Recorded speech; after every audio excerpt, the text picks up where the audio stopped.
سلامونه وخت په خیر دوستانو خدای دې چې روغ جوړ اوسئ. د سالي صاحب دغه لاندې متن یو ځل ولولئ، حتما به مو لوستی. غالبا چې دا د ډسمبر پر 28 چې د امریکا په وخت د نن متن دی، غالبا چې د سهار 10:11 بجو شاوخوا کې دا یې پوسټ کړی. دا متن چې کله ما د سالي صاحب د ایکس پر پاڼه باندې ولوستی، زه د 2021 خاطرې ته ویوړم، د 2020 کال یو خاطرې ته ویوړم. مخکې ته دی چې پر دې متن باندې بحث وکړم، زه به خپل یو خاطره ستاسو سره شریک کړم. 2021 کال کې د جون میاشتې پر 21 ما د ریلیف انټرنیشنل سره نیمروز ولایت کې د صحتمندي پروژې کې کار شروع کړ. هغه وخت مې د نیمروز ولایت ساري امراضو د مسؤل په حیث یا سوپروایزر په حیث باندې دنده شروع کړه. نو زه د نیمروز ولایت د انجو لخوا د ساري امراضو مسؤل وم. په څنګ کې د دې چون تازه د طبابت فارغه سوی ومه، ډېره لیوالتیا مې وه او انګېزه مې وه چې زده کړو ته ادامه ورکړم. چون نیمروز د مرکزي ولایتو څخه لږ لرې و، نو ایران کې مې لیوالتیا پیدا سو چې په طبابت کې ماسټري وکړم په اداره او منیجمنټ کې، ادارې او مدیریت کې. نو د تهران په آزاد پوهنتون کې مې د ادارې او منیجمنټ په روغتیایي چارو کې ماسټري پیل کړه. چې کله مې ماسټري پیل کړه، دلته د کورونا یا کووډ-19 موضوع ډېره ګرمه وه، ځکه چې په 2019 په ډسمبر میاشت کې دا موضوع پیل کې په چین کې رامنځته سوه او بیا دا کرا وغځېدل او په ټول نړۍ کې خپل جال وغوړوی او دا یو نړیوال حالت رامنځته کې یو پانډمیک شکل واخیستی. نو دا زموږ پر درسو باندې یې اغېزه داسې وکړه چې زموږ ټول درسونه آنلاین سو. نو زما ته هم ګټه وکړه هم تاوان. یوه ګټه یې دا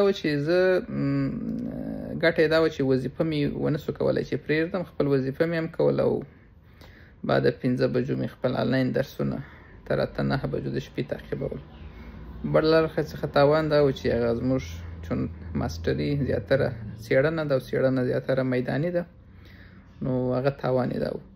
نو دا د سالي صاحب متن چې مې ولوستی، دی د افغانستان د بهر او د افغانستان برحال حاکم خپل ځان اعلان کړی. نو ښه دی چې اوس دغه حکومتونه اوس په آنلاین ډول باندې مخ ته ځي.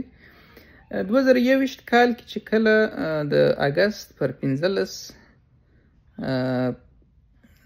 پر 15 چې کله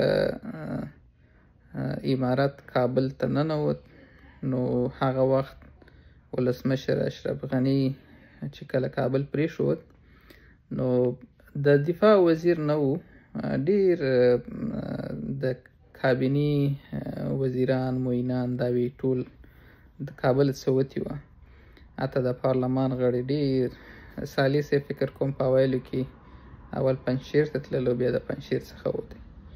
نو د داسې یو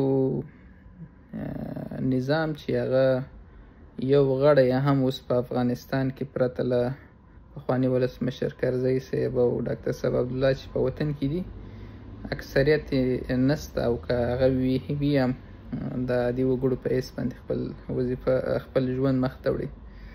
نو د لرې زاویې څخه په آنلاین ډول باندې ولسمشري مخ ته وړل یا د مرستیال په حیث باندې او بیا تقریبا 3.5 کاله بعد دا موضوع را سپړول یا 3 کاله او 4 میاشتې بعد، نه پوهېږم چې دا څه ډول یو پیغام دی په داسې حال کې چې د جمهوریت د وخت اوس ځینې سیاسي ډلې د هرې زاویې څخه خپل ناستې لري، ځینې توافقو ته رسیږي، ځینې نه رسیږي. د بل اړخه په افغانستان کې حتی د غیر دولتي انجوګانو په تړاو باندې اوس بحثونه ګرم دي، حتی تر یوې هفتې پورې بحثونه غځېدلي چې وي دي او که نه دي وي. نو د بل اړخه څخه د هیواد مخکینی اپوزیسیون هغه وي د یوې زاویې بلې زاویې څخه خپل ناستې لري او کتنې کوي. نو دا چې دا پیغام څه پیغام دی، سالي صاحب په دې مورد باندې څه غواړي څرګند کړي، څه غواړي وښیي، نه پوهېږم. او دا لومړی ځل نه دی چې یا د سالي صاحب د خولې او یا د هغه د پلویانو له خولې دا موضوع را مطرح کېږي چې ولسمشر اشرف غني یو تښتېدلی شخصیت دی او د نظام وارث د جمهوریت وارث اوس هم سالي صاحب دی. نو یو څه چې ډېره ورته اړتیا ده هغه دا ده چې د ولس حق او حقوق خوندي وساتل سي، د ولس راتلونکی خوندي، پرته له جنګ، پرته له خشونت. هغه څه مهمه ده چې ولس یو ځل بیا باور وسي کولی، ولس یو ځل بیا امنیت ولري، هغه امنیت چې دغه روغتیایي امنیت وي، دغه اقتصادي امنیت وي، دغه ځاني امنیت وي. هغه څه مهمه ده. نو الله دې خیر کړي.